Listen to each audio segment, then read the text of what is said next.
আজকে দুপুরের লাঞ্চে আমি রান্না করেছি চিকেন। প্রথমে দেখো আলুগুলো ভালো করে ভেজে নিয়েছি,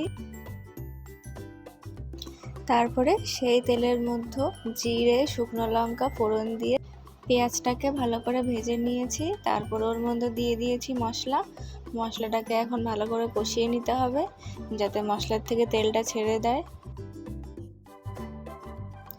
দেখো আমার ভালোভাবে মশলাটা কষানো হয়ে গিয়েছে। এবারে এর মধ্যে আমি চিকেনটা দিয়ে দিচ্ছি। চিকেনটা দেওয়ার পরে আবার অনেকক্ষণ ধরে সুন্দর করে কষাবো। আজকে দুপুরের লাঞ্চে তোমাদের কি খাবার ছিল আমাকে কমেন্ট করে অবশ্যই জানিও।